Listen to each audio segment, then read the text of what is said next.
Tuhan mau berfirman pada hati setiap kita. Memang menunggu sampai ke tempat lebih dalam, di situ ada ikan. Saya menantikan tadi agar setiap kita berpartisipasi supaya sebanyak mungkin hati yang memperoleh sesuatu. Firman di dalam kedalaman tertentu, jikalau masih dangkal, akan menjadi teori bagi telinga. Tapi ketika hati tenggelam dalam hadirat Allah, firman itu menjadi rema. Itu yang disebut iman timbul dari pendengaran, bukan asal mendengarkan, tapi mendengarkan dari hati yang tenggelam dalam hadirat Allah. Dan di dalam kedalaman seperti itu dan keintiman dengan Allah, firman itu menjadi jawaban. Dan satu kata dari Tuhan bisa mengubah seluruh hidupmu. Iman menjadi mudah, menjadi gampang gitu. Rasanya untuk percaya tidak perlu didorong-dorong dan ditarik-tarik, tidak perlu dipush-push begitu. Percaya itu bisa natural gitu. Makanya itu kalau saya mau baca Alkitab ya, saya sedikit memberikan tips dari pengalaman pribadi saya selama udah kenal Tuhan dari tahun 92 hingga hari ini tahun 2020. Jadi saya sudah kenal Tuhan 28 tahun, belum cukup lama bagi beberapa orang yang udah lebih lama. Tapi saya belajar untuk berjalan dalam kedalaman dengan Tuhan selama itu. Karena itu kalau saya mau baca Alkitab ya, saya banyak menyembah, memuji, menyanyi ya, begini kira-kira saat teduh. Tentunya kalau saya saat teduh secara pribadi, ya saya sendirian lah ya, tanpa orang lain. Tapi saya menyanyi, berdoa, betul-betul dengan akal budi, dengan roh saya. Sampai satu titik saya undang firman Allah, saya minta agar Tuhan berbicara kepada saya. Logos ini, firman tertulis, menjadi firman yang diucapkan oleh Roh Kudus. Di situ terjadi sesuatu. Kalau saya renungkan ya, ada banyak hal yang di dalam kehidupan saya ini, yang perkara-perkara yang baik, yang indah, apalagi yang luar biasa dan sempurna, itu datangnya bukan dari hasil pikiran saya. Dan bukan karena upayaku sebagai manusia. Betul-betul Tuhan menyampaikan firman-Nya, lalu melakukan sesuatu. Saya yakin, 100% yakin, jawaban pergumulan Anda itu ada dalam hadirat Tuhan ini. Dan kalau Tuhan ngomong sesuatu, satu kata aja, itu tidak akan gugur ke tanah, tidak akan kembali sia-sia. Kalau Anda dengarkan suara Roh Kudus, hidupmu akan berubah. Apapun sikon yang sekarang Anda hadapi, itu tidak akan bisa menghalangi. Kalau Tuhan sudah berfirman, siapa yang bisa melawan? Saya kasih satu renungan, saya berikan tema singkat sederhana aja, rahasia 5 roti dan 2 ikan. Kita buka sama-sama di Markus pasal yang ke-6, ayat yang Markus pasal 6 ayat 35 sampai 43. Cerita tentang 5 roti dan 2 ikan. Ada banyak rahasia di dalamnya, dan kita pasti menerima rema-rema yang luar biasa. Setiap orang yang mendengar, setiap pasang telinga akan dapat yang berbeda. Catatannya nanti sama. Jangan lupa mencatat khotbah. Ini renungan saja, tapi tetap harus dicatat ya. Tapi nanti ya, sekalipun Anda catatannya sama, nanti aplikasi dan kuasanya itu spesifik masing-masing pribadi. Buka telinga. Rahasia 5 roti, 2 ikan. Pada waktu hari sudah mulai malam, Markus 6 ayat 35. Datanglah murid-muridnya kepadanya dan berkata, tempat ini sunyi dan hari sudah mulai malam. Jadi kejadian 5 roti 2 ikan itu in the evening, atau waktu petang hari. Secara profetik saya tarik lebih jauh, ayat ini juga bisa bicara, di mana ada kegelapan, itulah kesempatan untuk cari wajah Tuhan. Orang yang mencari wajah Tuhan biasanya nggak akan menemukan hanya wajahnya, tapi plus menemukan tangannya. Kesulitan manusia adalah ketika dia mengalami masalah, dia lari dari hadirat Allah. Karena dia merasa jawabannya ada di luar sana, Tuhan nggak sanggup menolong dia. Atau kalau Tuhan sanggup, Tuhan nggak mau. Jadi belum apa-apa udah WO dulu, udah merasa Tuhan itu tidak mau. Belum apa-apa sudah ada roh penolakan. Tuhan nggak bisa berkati kehidupan Anda kalau Anda entertain atau manjakan perasaan tertolak di dalam hati Anda yang tidak terbukti atau terbukti salah di hadapan Allah. Allah tidak pernah menolakmu. Hanya karena Tuhan belum melakukan sebuah mujizat, jangan cepat-cepat hakimi dulu. Karena itu pada waktu hari sudah malam, harusnya murid-murid datang ke Tuhan. Mereka malah pusing sendiri. Karena manusia itu logika banget. Dan saya nggak bisa salahkan sih. Karena memang manusia itu kan terdiri dari panca indera. Apa yang dia lihat itulah kenyataan. Apa yang nggak kelihatan, dia nggak percaya. Karena itulah perlu doa seperti ini, bukan untuk ingatkan kita masih ada yang namanya jalur iman. Kalau kita sudah berusaha. Ya memang di luar sana ada orang yang iman-iman doang, lalu tidak melakukan sesuatu, itu jadi batu sandungan. Tapi bukan berarti gara-gara mereka, kita jadi trauma sama yang namanya beriman. Hanya karena di luar ada uang palsu, bukan berarti semua uang itu nggak ada asli. Nggak ada aslinya. Jangan sampai orang yang imannya kurang tanggung jawab membuat Anda jadi takut beriman. Merasa bersalah, merasa masa iman-iman saja. Masih ada jalur iman, makanya perlu doa seperti ini. Pada hari waktu malam, itulah tandanya mujizat akan segera terjadi. When you see problems all around you, then that's probably the best place for a miracle, right? Atau Anda lihat persoalan di kiri kanan, mungkinkah itu adalah lokasi yang paling strategis untuk mujizat terjadi? Saya punya satu kalimat, mungkin Anda bisa tulis nih.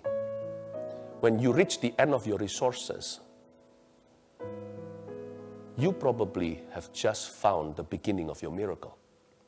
Waktu Anda dan saya sampai kepada ujung tombak sumber daya kita sebagai manusia, kemungkinan besar kita baru saja menemukan permulaan mujizat kita. Itu dia. Nah, ini terjadinya malam hari, oke? AM, PM, AM, PM-nya, pagi, malamnya. Sekarang kita lihat ayat yang ke-36. Suruhlah mereka pergi, supaya mereka dapat membeli makanan di desa-desa dan di kampung-kampung sekitar ini. Ini perkataan murid-muridnya ini. Kalap, panik. Suruh mereka pergi, Tuhan. Kita nggak bisa kasih makan mereka. 5.000 orang laki-laki, belum lagi yang perempuan dan anak-anak. Berapa puluh ribu itu di situ. Di bukit itu. Sudah suruh mereka pergi. Tapi jawab Yesus ayat 37, tetapi jawabnya, kamu harus memberi mereka makan. Kata mereka kepadanya, dalam protes tentunya, jadi haruskah kami membeli roti seharga 200 dinar untuk memberi mereka makan? Siapa bisa kasih makan puluhan ribu orang? Kalau satu roti seharga 200 dinar, berapa duit itu? Tuhan, kita nggak kaya.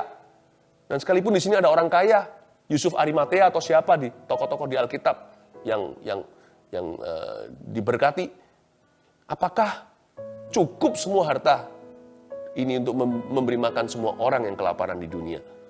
Mereka itu lupa kalau mereka bicara sama Tuhan Yesus. Nah, ayat 36 dan 37 mengajarkan kita sesuatu. Salah satu rahasia 5 roti 2 ikan adalah supaya kita introspeksi. Gini, ayat 36, murid-murid Yesus berkata begini, Tuhan suruh mereka pergi. Tapi jawab Yesus di ayat 37, kamu harus memberi mereka makan. Please, hari-hari ini kita harus banyak introspeksi, mumpung kita ada banyak waktu untuk berdiam diri. Selama ini adakah di antara kita yang terlalu bossy? Terlalu suka suruh-suruh orang, perintah-perintahin orang-orang di kanan kiri. Adakah di antara kita itu yang suka mengajarkan sesuatu tapi kita sendiri tidak pernah melakukannya atau double standard, luar dalam nggak sama? Kalau kita mau mengalami karya Tuhan semakin nyata, kita nggak harus sempurna. Tuhan itu tidak pernah berjanji memberkati orang jikalau dia sempurna. Tapi kita harus tulus. Orang salah kalau tulus, ada harapan untuk ditolong oleh Tuhan. Tapi kalau orang itu sekalipun sempurna, kalau dia tidak punya ketulusan, Allah tidak mau ada hubungan dengan orang tersebut. Luar dalam mesti sama. Suruhlah mereka, kata murid-murid pada Yesus. Tapi Yesus berkata, no, kamu harus beri mereka makan. Kamu jangan suruh-suruh orang kalau kamu sendiri tidak mau pergi kelaparan. Kamu mau makan, kok suruh mereka pergi. Perut hampa, itu gimana? Janganlah kita suruh orang melakukan sesuatu jikalau kita sendiri tidak bersedia melakukannya. Jangan suruh orang lain melakukan apa-apa jikalau kita sendiri tidak pernah bersedia untuk melakukan apa yang kita perintahkan. Tuhan suruh kita tulus jadi orang. Hari-hari ini ternyata di masa-masa kita dirumahkan, ini ujian. Karena selama ini yang namanya Tuhan menjadi agama. Tapi sekarang kita harus berjumpa dengan orang yang sama. Tuhan itu akan menilai bagaimana kita itu memperlakukan orang lain. Hari-hari ini adalah waktu-waktu di mana Tuhan akan memurnikan umatnya. Memurnikan umat. Kita semua diuji di taraf yang paling rendah. Kita harus menghadapi ini, segala sesuatu itu dengan kita tidak bisa lagi kita harus apa adanya. Sehari-hari bukan, kita di rumah contohnya. Alkitab mengatakan di sini, di 36-37, janganlah kita punya standar ganda. What you want others to do unto you, do it unto others. And thus you will. Anda akan melihat sebentar lagi, apapun yang Anda jama akan dilipat gandakan oleh Tuhan. Apa yang Anda ingin orang lain lakukan pada Anda, lakukan itu kepada orang lain dulu. Ayat 38. Tetapi ia berkata kepada mereka, berapa banyak roti yang ada padamu? Yesus ngomong begini, berapa banyak sih roti yang ada padamu? Cobalah periksa. Sesudah memeriksanya, mereka berkata, 5 roti dan 2 ikan. Garis bawahi di ayat 38, yang ada padamu. Yesus bertanya, berapa banyak roti yang ada pada kalian semua? Nah, di sini ada sebuah hikmat rahasia 5 roti 2 ikan cerita ini. Selalu gunakan apa yang ada padamu untuk memperoleh apa yang belum ada padamu. Jangan berangan-angan, aduh andai kata aku punya itu. Kelola dulu yang ada pada Anda. Untuk Anda mendapatkan apa yang Anda butuhkan kemudian hari. Saya ulangi. Banyak orang itu selalu menginginkan sesuatu yang dia belum miliki. Atau dia menyesali sesuatu yang hilang di masa lalu. Atau yang sekarang dia tidak miliki di masa kini. Orang itu selalu merindukan lubang pada donatnya. Mereka tidak pernah melihat rotinya. Tuhan tanya sama murid-muridnya, lu orang punya berapa roti, bukan berapa lubang. Jangan lihat berapa ribu orang. Apa yang kau miliki? Aduh Tuhan, sebut aja malu dibanding dengan kebutuhan dan keperluan mereka. Apa artinya 5 roti 2 ikan? Nah itu dia Tuhan bilang. Jawaban telah tiba. Bukankah Tuhan tanya, kalian punya berapa? Mungkin mereka ragu-ragu mengucapkannya, tapi akhirnya ketahuan mereka punya 5 roti 2 ikan. Tuhan bilang, pertanyaanku sederhana, kamu punya apa? Aku tidak tanya kepadamu, kata Tuhan pada murid-muridnya, kamu bisa beri apa? Aku tidak tanya kepadamu, mereka perlu berapa? Aku tanya padamu, kamu punya apa? Hari-hari ini Tuhan juga tanya, Roh Kudus tanya pada kita. Jangan menyesali apa yang hilang kemarin, atau yang sekarang telah melayang. Atau apa yang Anda inginkan ke depan dalam kepanikan. Selalu sekarang renungkan satu pertanyaan Kristus kepadamu. You punya apa di tangan? Ada apa yang Anda miliki padamu? Kelolalah itu. Selalu kelola apa yang sudah di dalam tangan kita. Sedikit pun kelolalah. Karena itu nanti Tuhan sanggup lipat gandakan dengan caranya yang heran untuk menjadi jawaban di kemudian hari. Dan semua kebutuhanmu akan tercukupi. Apa yang di tangan? Gajiku tinggal setengah. Ya itu, jangan berkata sudah separuh hampa, tapi setengah terisi. Puji Tuhan, masih ada 50%. Dengan ini, akan menjadi something, akan menjadi sesuatu nanti. Selalu gunakan apa yang ada padamu untuk mendapatkan apa yang belum ada padamu, yang nanti akan ada. Selalu pakai yang sudah ada di tangan. Always use what you have, not use what you don't have. Use what you have to gain what you do not yet have. Semoga Anda malam-malam setelah makan gini, saya ajak sedikit muter, mikir, supaya bisa nangkep ya, maksud saya ya. Tuhan tanya sama dia, sama mereka, berapa banyak roti yang ada padamu? Tuhan tanya padamu sekarang, kalian masih punya apa? Serahkan pada Tuhan. Jadilah seorang pengasih, jadilah seorang pelayan, jadilah seorang pensyukur. Nggak tahu ada kata seperti itu nggak? Jadilah seorang pemberi, orang pemberi. Tuhan tanya sama mereka, kalian punya 5 roti 2 ikan kan? Ya, kamu harus memberi mereka makan. Ayat 37 kembali tadi, saya garis bawahi. Tapi jawabnya, kamu harus memberi mereka makan. Garis bawah ini, kamu harus memberi. Tuhan bilang, kamu harus jadi memberi. Saya bersyukur saya tidak izinkan keadaan ini saya menjadi orang yang pelit dan kikir. Tidak. Saya tidak sehari-hari hanya memikirkan diri sendiri. Besok makan apa? Masih bisa begini, begitu enggak? Masih bisa keluar enggak? Masih bisa belanja? Ya tetap harus bertanggung jawab. Semua itu harus ada persediaan dan persiapan. Namun hati saya tidak melekat padanya. Karena Tuhan berkata, kamu harus memberi mereka makan. Kamu harus memberi. Kamu harus memberi mereka makan. Kamu harus memberi. Kalau kamu mau diberi, kamu harus memberi. Bukankah tadi yang saya sudah sebutkan, standar Tuhan, ketulusan. Inside, outside harus sama. Lakukan pada orang lain apa yang Anda ingin orang lain lakukan kepada Anda. Kalau Anda mau diberi oleh Tuhan, Anda juga harus belajar memberi. Sebab Tuhan perintahkan pada murid-muridnya, kamu harus memberi. Baru setelah itu tambahkan, mereka makan. Kamu harus memberi. Hari-hari ini, kamu harus memberi pujian pada orang-orang yang layak mendapat pujianmu. Di rumah contohnya. Kamu harus memberi waktu. Kamu harus memberi bahkan seorang janda di perjanjian lama, seorang nabi luar biasa datang. Makanan terakhirnya pun dikasihkan.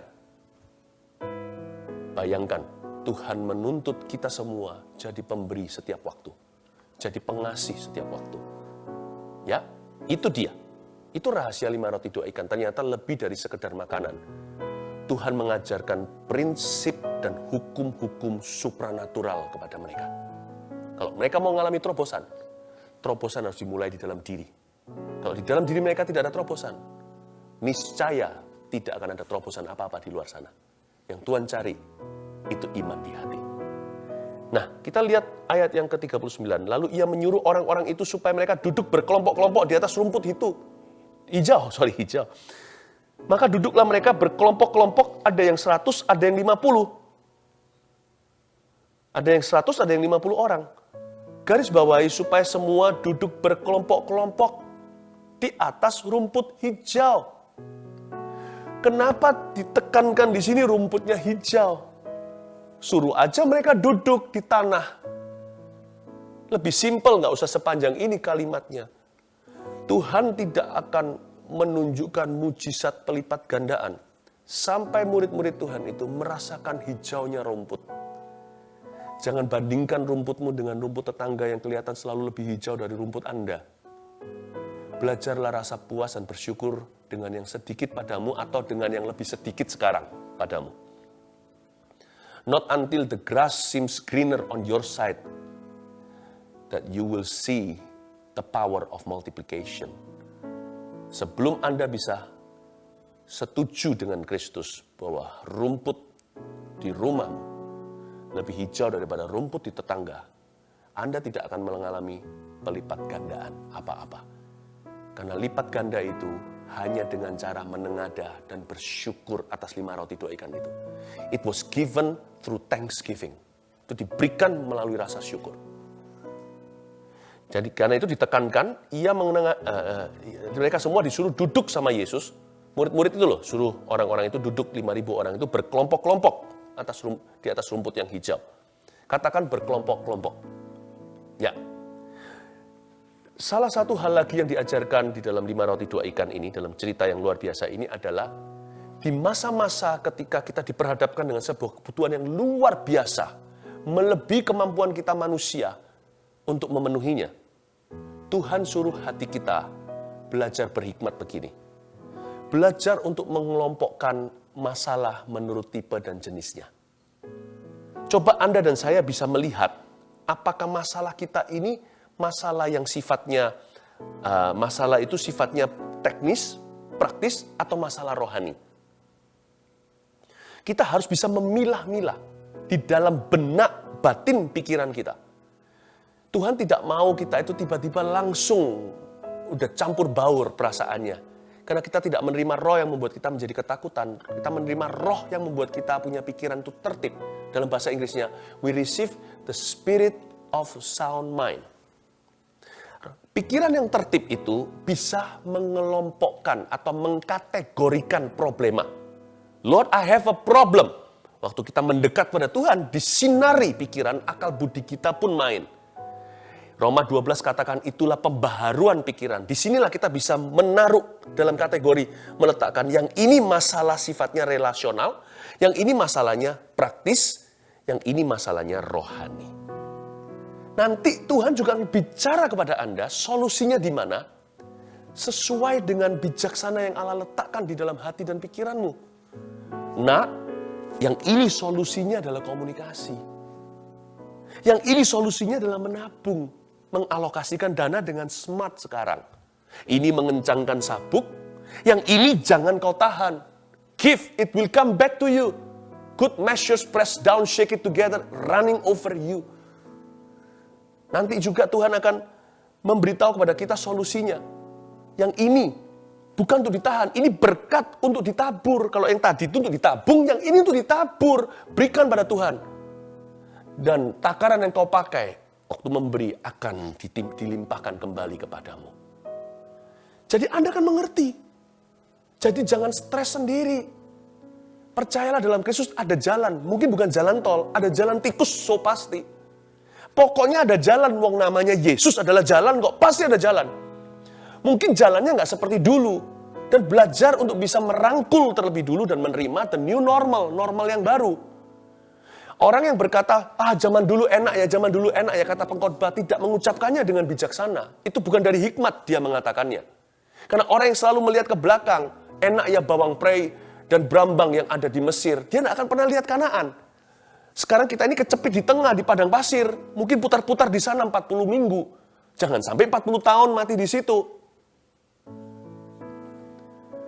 Tuhan suruh mereka duduk di rumput yang hijau, bersyukur dulu, thanksgiving. Thank you. Rumputku lebih hijau. Rumputku tidak segede lapangan golf di sebelah sana. Tapi saya nggak bisa bayangkan harga yang mereka bayar untuk bil airnya, untuk bon airnya. Aku nggak iri. Tuhan tidak bisa berkati hati yang iri. Tuhan tidak pernah berkati Kain, dia berkati Habil. Ketika setelah itu Tuhan akan ajarkan kita, sekarang ya saya ajari, kelompok-kelompokkan orang-orang. Karena Alkitab tidak mengatakan mereka mengelompokkan berdasarkan jumlah. 10-10 atau 5-5 atau 50-50 nggak dikatakan begitu di ayat ini. Jadi mereka mengelompokkan berdasar apa? Berdasarkan insting. Murid-murid diajari untuk smart di lapangan. Kalian jadi satu. Kalian berapa family? Kalian berapa keluarga ya? Oke, ini cousinmu ya. Oke, duduk sama-sama. Tiba-tiba 5.000 atau puluhan ribu orang itu tertata dengan teratur. Murid-murid belajar smart. Kelihatannya hanya memberi makan. Itu sebenarnya seminarinya Tuhan. Diajari untuk mengatasi masalah yang terjadi di depan mata. Kamu harus bisa mengkategorikan. Ini problema apa? Yang ini harus masuk di kantong yang mana? A, B, atau C? Nanti solusi akan datang juga seperti cara Tuhan turunkan mana per family atau per kategori. Tuhan juga akan bicara, mempilah-pilahkan visimu. Visi itu ada jangka panjang, ada jangka pendek. Maksudnya jangka panjang, jangka pendek bagaimana? Ada visi yang sifatnya panjang. Kalau sekarang kita ingin pikirin terus. Kalau begini terus, aku udah bangun semua portfolioku tiba-tiba. Sekarang ludes begini. Aduh, padahal aku ingin sekali jadi orang yang sukses banget loh. Akan frustrasi orang yang seperti ini. Ada visi itu harus dikategorikan. Mungkin sekarang lebih baik Anda berpikiran lebih jangka pendek dan jangka menengah. Sehari demi sehari, sebulan demi sebulan. Miliki visi bulan depan, aku akan mencapai ini. Jangan angan-angan muluk-muluk dengan cita-cita dulu, malah frustrasi. Orang yang smart dalam Tuhan juga akan bisa memilah-milah visi mana jangka pendek, mana yang jangka panjang. Dia bisa mengatur ekspektasinya sendiri. Kelompok-kelompokkan orang, ya nak, kira-kira itu hikmat yang kita terima dari 5 roti 2 ikan. Ayat yang ke-41. Dan setelah ia mengambil 5 roti dan 2 ikan itu, ia menengadah ke langit dan mengucap berkat, lalu memecah-mecahkan roti itu dan memberikannya kepada murid-muridnya, supaya dibagi-bagikan kepada orang-orang itu. Begitu juga kedua ikan itu dibagi-bagikannya kepada semua mereka. Dan mereka semuanya makan sampai kenyang. Nah, ini nggak ada teorinya. Mujizat kalau ada teori itu proses manusia, itu bukan mujizat. Ajaib. Itu plan A-nya Tuhan. Ajaib. Itu tidak ada rumusnya. Kalau ada rumus, bukan keajaiban namanya. Yang ini saya tidak bisa kasih poin apa-apa. Simple aja mengingatkan Anda 41 dan 42. Somehow, the end will meet. You will be able to make the ends meet. Satu ujung dengan ujung lain itu nanti akan ketemu dalam rencana Allah. Semua disambung, berkesinambungan menjadi sebuah rencana besarnya. Pokoknya, kalau Anda berdoa cari wajahnya, nggak hanya menemukan wajahnya, tapi juga tangannya. Percayalah, mujizat masih terjadi. Disinilah yang disebut campur tangan Allah. Kalau lain ditolong, saya juga. Tangannya terbuka untuk kami, sekeluarga. Yang ini nggak ada rumusnya. Waktu saya baca ayat 41, Yesus menengadah ke langit dan mengucap berkat. Tiba-tiba 5.000 orang makan, 20.000 totalnya kali. Semua makan, besar kecil tua muda, laki-laki perempuan. Kalau Anda tanya sama saya, gimana kejadiannya? How do I know? Ahli teologi juga kalau mau selidiki ini, bisa meledak kepala, nggak akan bisa menemukan dari sini kok bisa ke situ. Makanya namanya miracle. If you don't believe in miracle, you shouldn't be a Christian. Kalau saya tidak percaya mujizat bisa terjadi, bahkan kita tidak boleh jadi orang Kristen. Kekristenan itu apa? Kita percaya seorang pribadi yang lahirnya tanpa melalui sperma papanya. Lahir dari kandungan seorang Maria, seorang gadis tulen. Coba bayangin. Pelayanannya penuh dengan miracles, pengajarannya nggak masuk akal manusia, tetapi begitu indah menantang akal budi kita untuk menanjak kepada pikiran sorga. Lalu Yesus itu matinya bukan pada kehabisan darah, tapi menyerahkan nyawa. Orang bisa menyerahkan kepadamu, kuserahkan nyawaku, gitu. Bahkan sebelum mati sudah memprediksi, 3 hari aku bangkit. Mana ada cerita itu? You're believing in a person with all these miracles, dengan semua miracle traits ini.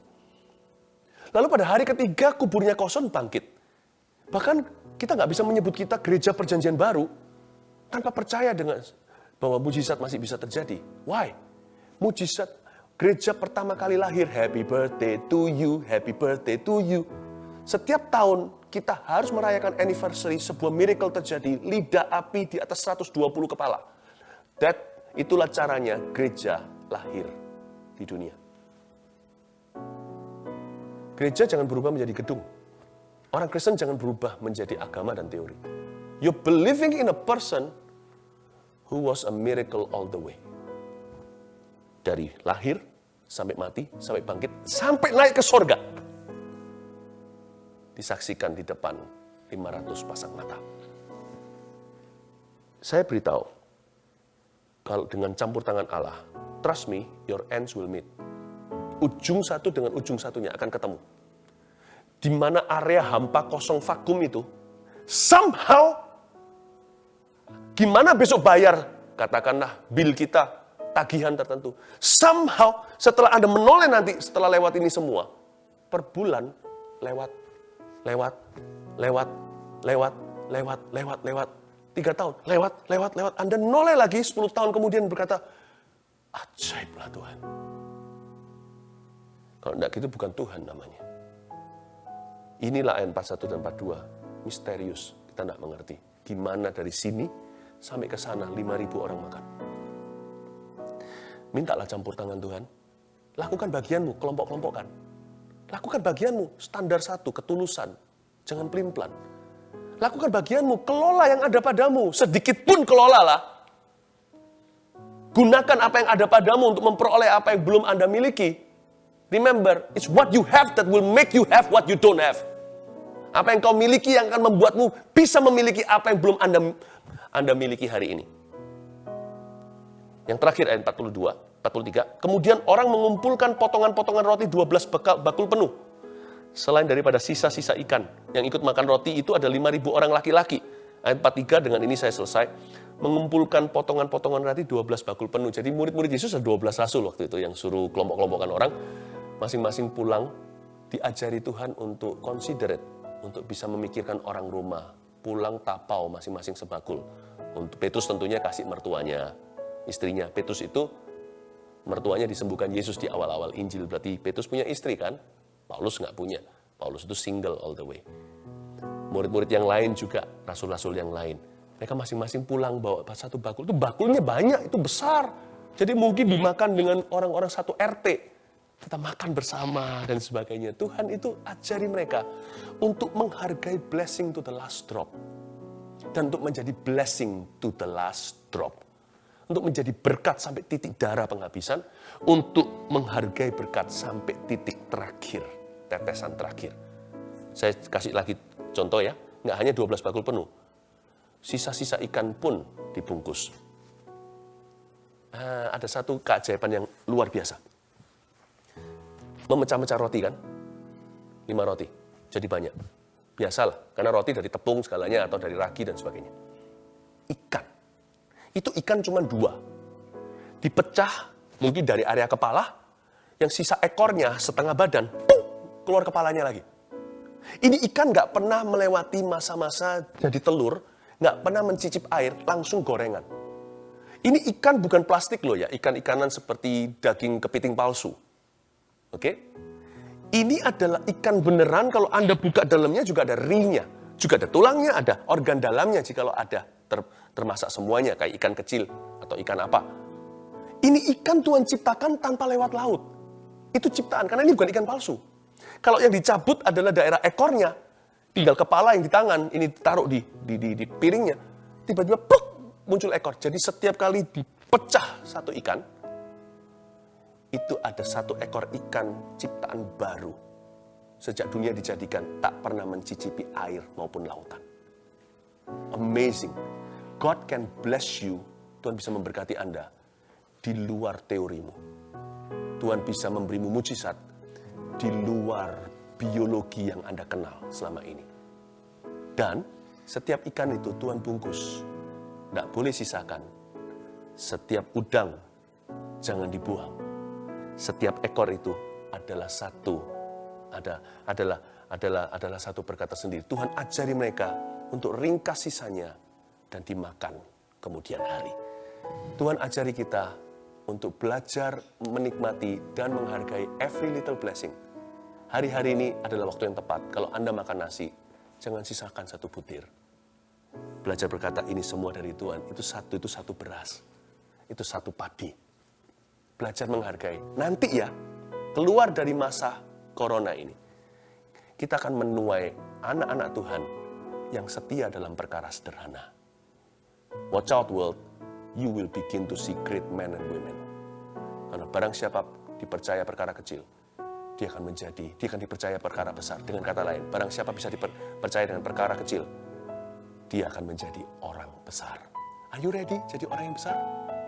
Mari sekarang taruh percaya kepada Tuhan, praktekkan firman Tuhan ini. Allahku akan mencukupi kebutuhanmu.